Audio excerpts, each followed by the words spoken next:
Welcome back to the Piping Pastor. Well, a little crooked here. Feel that way to me, at least. Um, we've had a bit of a cold snap here in El Paso, Texas. So happily, the smoking jacket got to come back out finally. I really was a bit concerned that I would never get to wear it again with the way the weather's been since we moved here. And everyone kept telling me, no, it gets cold in El Paso in the wintertime. And I was thinking, yeah, right. We're literally like right next to Mexico. I don't think any of that cold here. But they were right.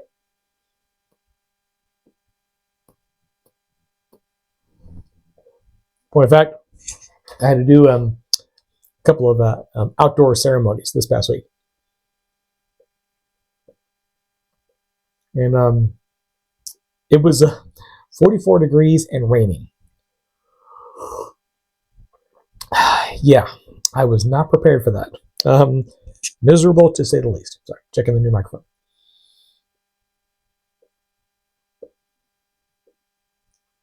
But good news is I get to, use the fall and winter fashions. So back into the waistcoats and the tweeds and the knits. So there's something to look forward to. I am a little froggy today, so forgive me for that. Getting over a cold over this past week. It's pretty much gone now as I cough. But it wasn't enough to put me off bike. First few days, of course, I just didn't fancy it. I was like, know what? No, I'm good.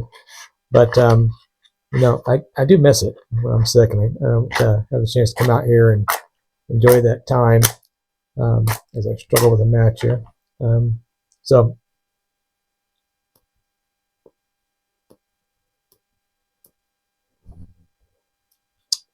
it is somewhat relaxing and comforting, even when you don't feel well. The downside of it for me is like when I get a cold and I can't taste it, because my nose is clogged up. It interferes with my breath method.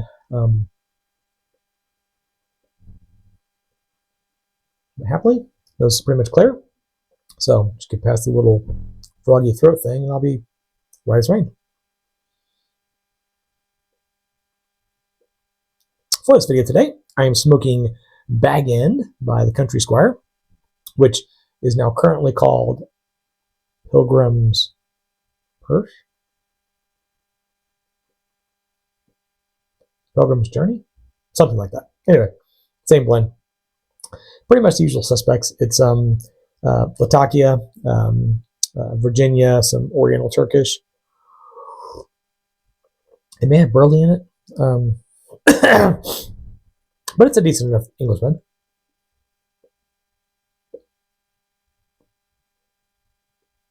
This is from 2022, I think.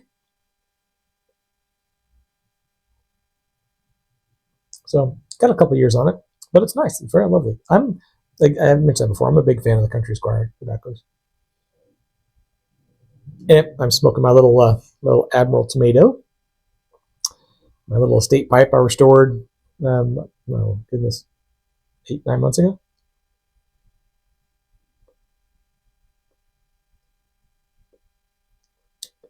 This little pipe's about 100 years old.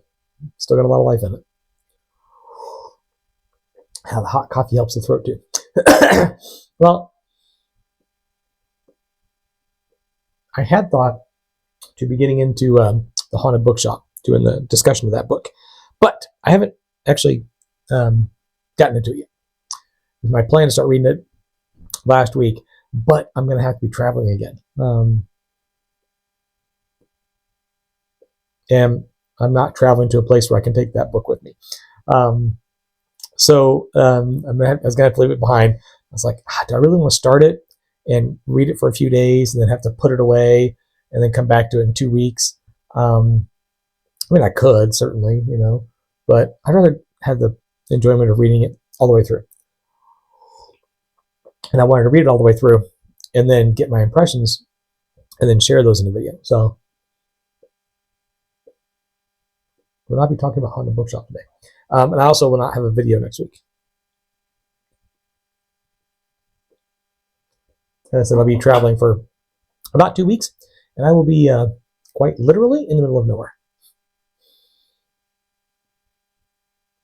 So no internet access at all. Very limited communications for about 2 weeks. So I'll be off the grid, but I'll be back. I'll be back, God willing. If God wills it, right?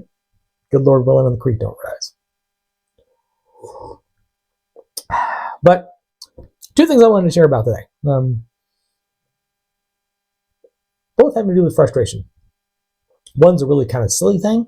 The other one I think is really rather important. First thing, get the silly one out of the way first. Zippo lighter fluid. As most of you know, I'm a big fan of the Zippo. I like the Zippo. Matches are my preferred method, obviously. But the Zippo is just so much easier. And especially like when I'm out in the middle of the wilderness, like I'll be for the next 2 weeks, the Zippo is going.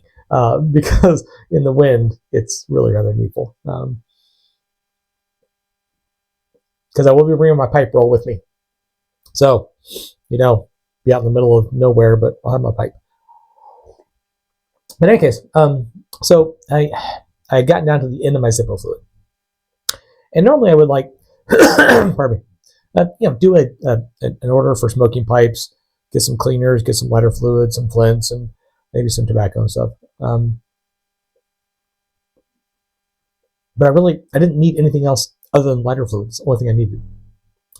I thought, well, I'm not going to make up an order, right? And just get a bunch of bulk stuff and like store up, when I don't need it. I'll just run to the store and get a thing of lighter fluid. You cannot do that anymore, apparently.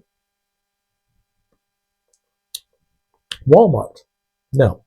Lowe's, Home Depot, all these massive retail giants where you can buy literally anything. I mean, you can go to Walmart and, buy guns and buy flamethrowers and diapers all in the same trip.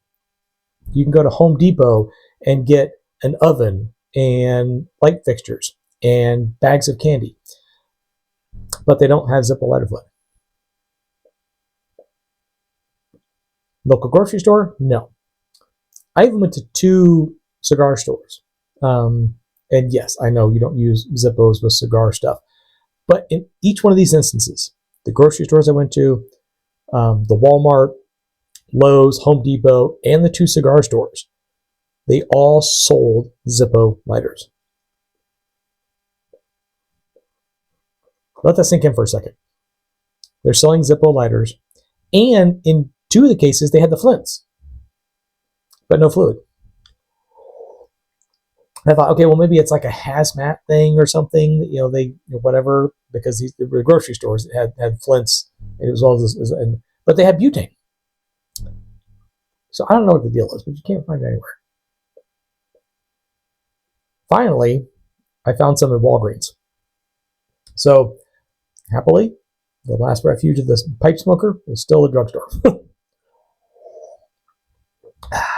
Still get a Graybo pipe and a bag of half and half and Zippo lighter fluid. So say what you will about the prescription drug industry. At least the drugstores have pipe smokers in mind.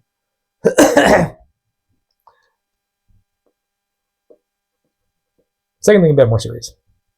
I was talking with a friend of mine recently, and he's one of my mentors in ministry. And he's going through a process right now with his denomination where they are removing his ordination.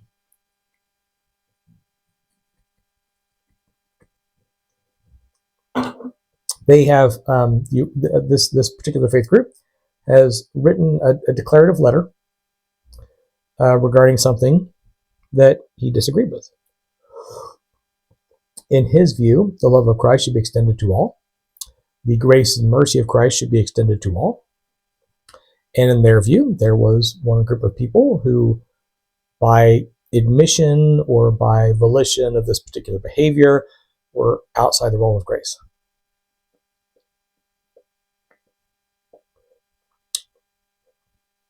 Which is,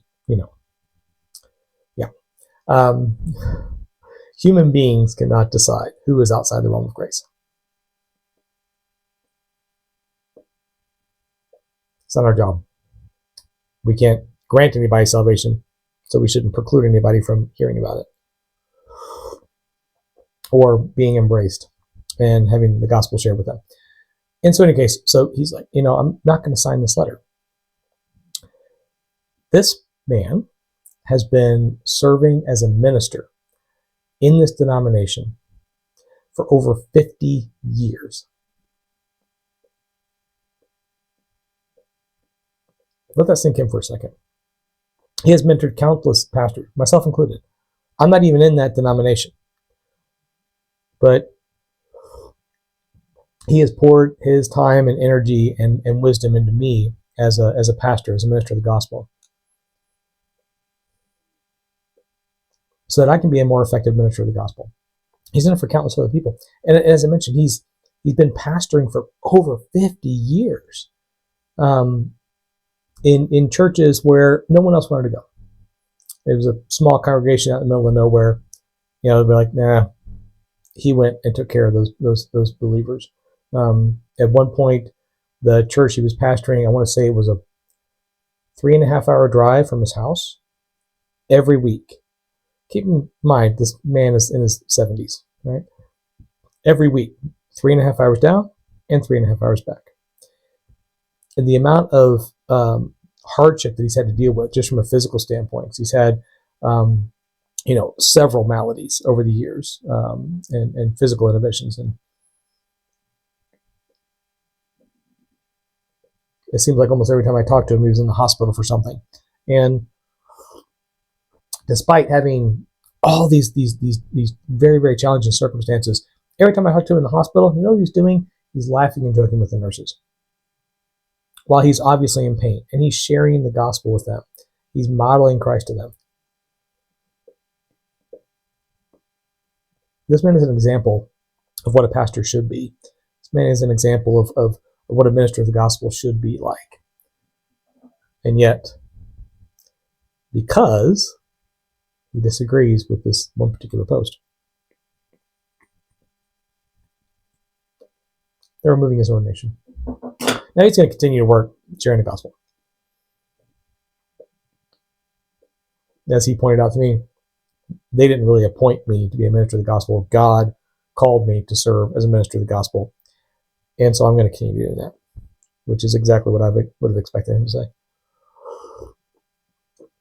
But it just put me in mind of how often the rules and regulations of our human created denominational affiliations can really get in the way of God's work, or try to get in the way of God's work. And I understand, different denominations have different rules, right?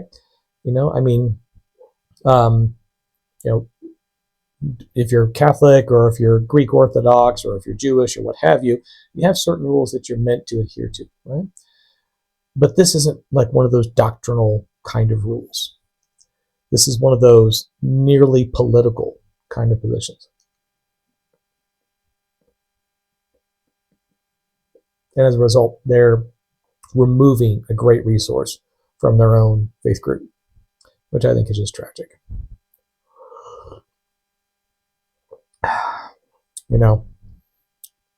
It kind of put me in mind of 13 Pipe's recent video on the blue and red pills, right? And about taking part in elections and so forth. The whole idea of, operating within their frameworks. And sometimes when you operate within their frameworks, they don't like the way you operate, they kick you out. Happily, there's a much larger framework that we can all operate in, which is God's.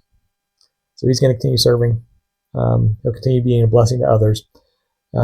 It's just this one particular faith group that's really missing out. So don't be sorry for him. Be sorry for them. Well, that's it. End of my rant today. I hope you have a lovely 2, maybe 3 weeks. We'll see how things go out there. Until then, have a great time. Enjoy your pipes. And as always, happy reading.